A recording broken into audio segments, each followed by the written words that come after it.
96.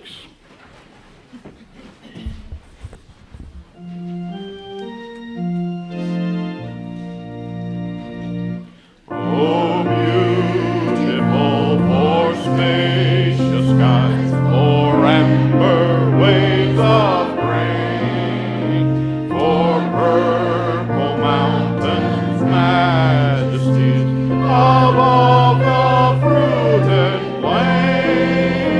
America, America, God shed His grace on thee, and crown thy good with brotherhood from sea to shining sea. Oh, beautiful for heroes proved in liberating strife, who more than self their country love, and mercy more than life.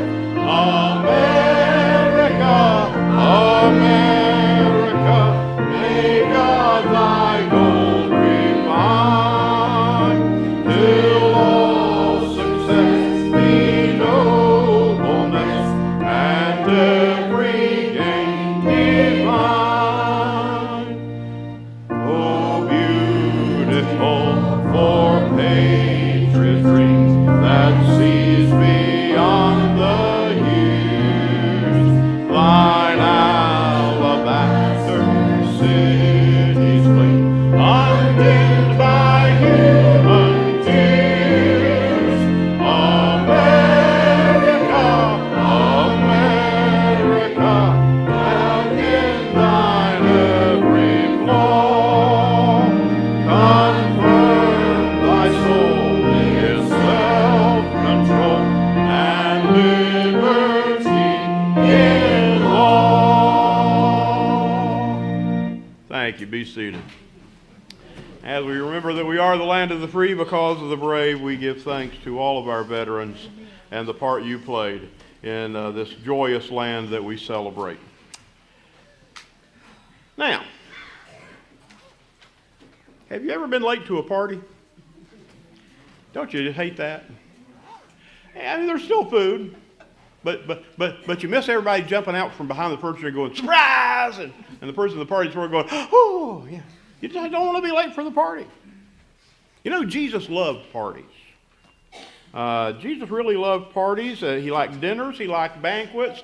Throughout the Gospels, there's story after story of him being invited to a banquet in somebody's house, and nowhere does it say, no, I won't go, or I'm too busy. Jesus said, yeah, party, come on. I'm here. Let's go. He loved parties, dinners, and banquets, and he never turned one down, and he often spoke about them. Many of his parables were about wedding feasts. He got his start at a wedding. Yeah. His mama got him into that business. She said, the wedding needs a singer, or some wine, or do something. Many of his parables are lessons that involve food shared by many, but sadly, not by all. There's always a sad note in his parables about dinners and banquets, is that some people don't come. When you have a party and somebody doesn't come, it reduces the whole party. At least for the person who made the list. I mean, the party goers may not recognize, oh, we're all here, let's have fun. But the one who gave the party going, well, they're not here. He's not here. She's not here. I've got all this food. All these people I loved and cared enough about to invite, and they didn't come. Jesus tells a story to say, God is sad when you don't come to the party.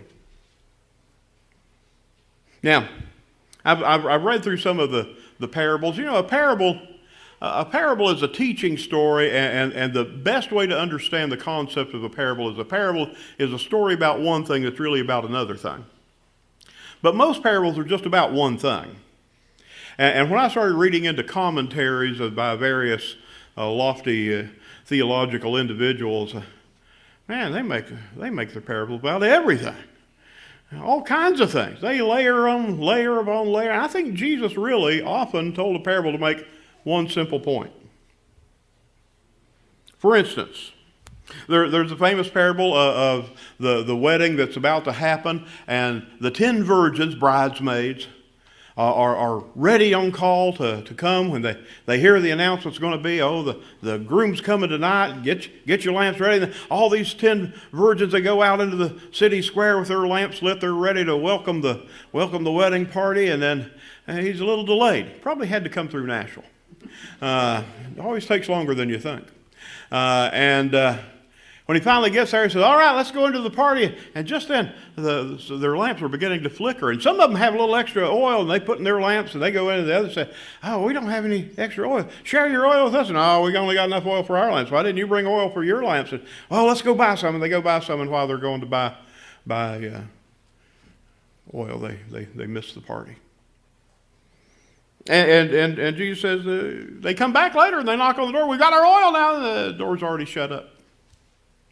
Now, I have read a dozen commentaries that extract what the oil means and what it means to crush oil and how you have to be crushed to make the oil for your lamp, and somebody has to.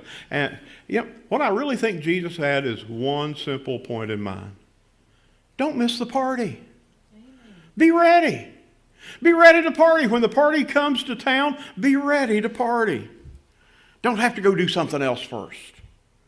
Always be ready when the party arrives.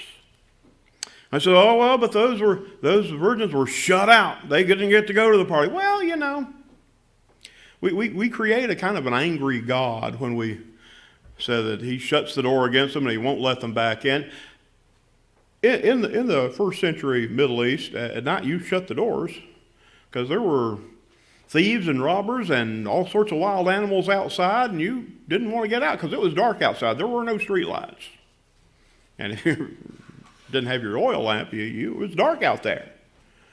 I think that probably if these 5 who had gone to get oil and came back and the door was shut because it was nighttime, if they came the next day, wedding banquets lasted a week long. I bet they got in the next day. But they missed the surprise moment. They missed the moment where the bride has seen her groom who'd been off building her a house in some other place, hadn't seen him in months. We were celebrating Veterans Day. I remember when after wars, all the soldiers come home and they're reunited with their family, and those joyous moments of, I haven't seen you in months. I've seen letters, but they missed the moment. They missed the highlight of the moment. And from Jesus' standpoint, if you don't get to the wedding early, you might miss out on the best wine. He learned that the hard way. Yeah. That's where he got into the business. Mom said, they've run out of good wine, you and your friends. So you got to make more wine. And Jesus says, well, I'll make more wine. That's not a problem. And the people that holding the party said, well, most people serve the best wine first, and then after everybody's drunk, the cheap wine. So Jesus is saying, don't miss the good wine. Don't miss the good time. Don't miss the surprise moment. You might get in later, but be ready for the party when it arrives so that you can fully enjoy it. Vicki and I just spent this weekend at a Christian Ministries conference. It's a creative ministries conference. It's full of clowns and magicians and jugglers and balloon twisters, and we had a strong man. And if you check out my Facebook page, you see me standing next to the strong man, and I've got this bar of iron that he has twisted into a fish shape and gave to me. It's because I was a fisher of men. What a great guy. But we the last day of the party, the last day of the conference, we always have a pizza party to kind of close out. And so on the last morning of the conference, they do a head count of the people who came early for the devotion, where Tim Fox twisted the iron bar. Said, how many are you staying all day? So we're going to be for a pizza. We need to get a head count on how many pizzas to get. And everybody that was staying raised their hands, and they kind of got a head count on who was going to have pizza. And so they bought pizza accordingly. But a bunch of the teenagers from the puppet troupe that performed, they were busy over at the hotel getting their free breakfast, and they weren't there for the devotion time, and so they didn't raise their hand for the head count, and they were there later at the pizza party time, and because they hadn't been there for the head count, we sort of underbought pizza because it was the teenagers we didn't count. And they had had a waffle over at the hotel 2 hours earlier, but they still wanted all the pizza they could eat. But they didn't lose out on pizza. They got pizza. But everybody got less pizza. And somebody who was late got soup left over from the day before. See, when you're not there for the head count, when you're not there early, you not only crimp the party for yourself, but for everybody else involved. Amen. So show up for the party. Be ready. Our unreadiness for God's party costs not only us, but others too. And then there's this other parable Jesus tells about a great wedding banquet. It's in both Matthew and Luke, and it says, man was going to have a wedding banquet for his son, and he sent out invitations, and when the wedding date came, he sent out the servants to tell them, today's the day, come on. And it says, well, one said, I can't go because I'm too busy. I just bought a field, and I need to go inspect the field. And another one says, well, I just bought 5 yoke of oxen. I got to go out and test drive my new oxen. Yeah. And another said, well, I just got married myself, so you understand, I've got other things. None of them had a bad reason for missing the banquet. They all had other things to do, but nobody came. And so the man giving the banquet says, well, just go out and make it an open invitation to everybody. Bring people in off the streets. They won't be people I know, but my sons are going to have a party. Now, in the Matthew version, that story is immediately followed by the Pharisees trying to test Jesus on taxes, knowing it was a trick question because you can't talk about taxes or politics without making half the group mad, and usually both halves before you're over. And then the Sadducees follow up with this trick question that we're going to look at again from the Luke version here in a minute. All of these people trying to trip Jesus up when Jesus is telling them, the party's in town, let's have a party. They're the very ones who are too busy with their own thing to come to the party that God is throwing. They all say, well, later on, when I get free, when I'm done using up all of the blessings of this life, then I will think about accepting the blessings of this next life. But when I squeeze all of my present situation out, then I will do that. Then never comes. Because there's always one more thing to do. I mean, I'm not against going to heaven, but I just, like the song says, everybody wants to go to heaven, but nobody wants to go today, I got things to do. I don't hate you, I just too busy for your party. Jesus is telling this story to say, enjoy the eternal life while it is being offered, because it's not a future thing. It is not the future you are losing. It is the present, because the party has come to town. You don't have to get up and go to the party. The party is here. Enjoy it. It is being offered to you. Now you'd think that the Pharisees, who looked forward to the resurrection, and the Sadducees, who were satisfied with life in this world and said, just got to make the most of it, you'd think one or the other group would accept what he had to say, that the future is here. It's the future, and it's here. That ought to make both of them happy. But they both just want to spend their time wheedling and trying to beat the other one. Jesus says the resurrection is now. Here is the great tragedy of the Sadducees. They concoct this farcical situation, this incredible scenario. Well, there's people who believe in the resurrection. Let's see how silly they are. Say this woman gets married to a man and he dies, and so she marries his brother.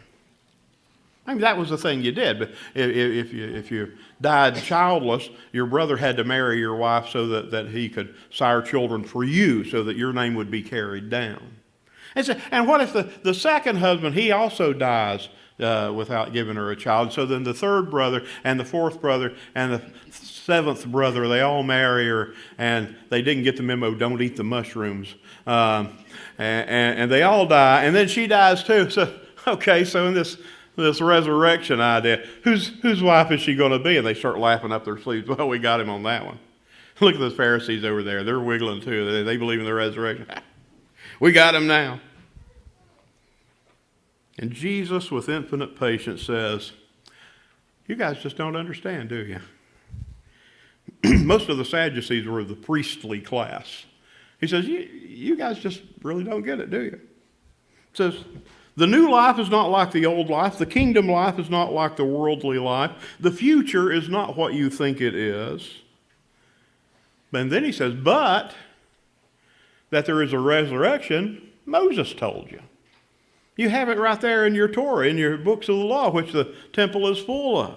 He says right there, God says, I am the God of Abraham and Isaac and Jacob. I am, not I was. He says, because they are all alive to God. God is the eternal present, and all are alive to him in every age. And so that proves to you that the resurrection is true, because life extends beyond this life you see. And the true guest of honor is in your midst, and you're missing it because of your petty bickering with one another about who gets to sit where. We must redress our understanding of what the party means. In the Matthew version of the wedding banquet parable, the one guy does get into the banquet, but he's not wearing the right clothes. He's not wearing the wedding robe, and so the wedding planner comes and says, you're not dressed in the uniform we're wearing today. Get out. Well, that doesn't mean you have to wear the right kind of clothes to go to church. That's been interpreted that way. You can't come to church because you're not dressed right. What that means is you have to be ready for the party that is happening, not some other idea of the party. You have to get your head wrapped around that this is God's party given for you. Put on the wedding clothes now. Don't save them for some future date after you get done with everything else. What the Sadducees couldn't see, that Jesus is saying, history is over. We are already in the resurrection. The world of winners and losers has been destroyed already, vanquished with the arrival of the guest who keeps the wine from running out. And he just wants you to come out of the field and party with your brother in the house. Don't be the sulking brother who stays outside because somebody else is getting a share. It's not pie. Because somebody else gets a slice doesn't mean you don't get a slice. There's plenty of pie. You are invited to live in the celebration that offers an invitation to all. And if we don't live it out, we crimp the party not only for ourselves but for everybody else. So your duty now, that you know the resurrection has come, that everybody is alive to God, and God is inviting all to his party. Your duty now is to go out into the world celebrating this eternal life that you have, not are going to get, but have, in such a way that your neighbor says, I want what they have, and you can say, come on, the party's on. There's plenty for all. Jesus has destroyed history and is living into the eternity, and you have a seat at the party. And if you're busy over at the hotel getting your breakfast, instead of in the devotion where a strong man is bending iron, you're not going to be on the head count. And you're going to short the pizza for the rest of us. Come on, come to the party. The party is Jesus. And when we get picky with each other, we miss the guest in our midst. Our closing hymn, our hymn of invitation, is God of the Ages. I invite you to stand as you're able and sing it. And if you want to accept Jesus' invitation to join the party and you never have before, man, the altar is open. Come on down and stand as you are able, and let's sing together, God of the Ages. 698 in the hymnal, it's right there on the screen.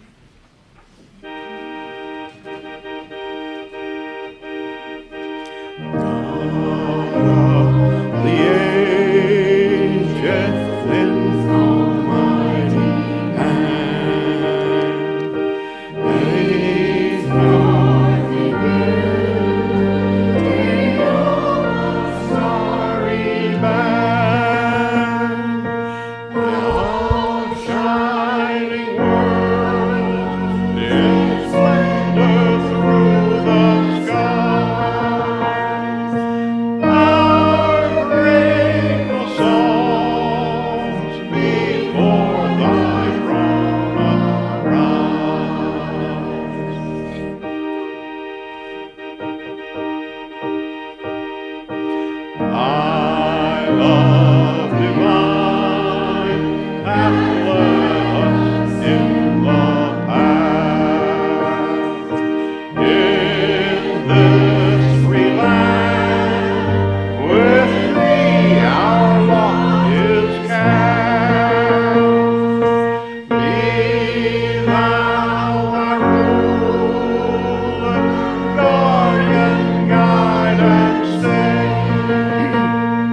Tell them the party has started and we are having a good time.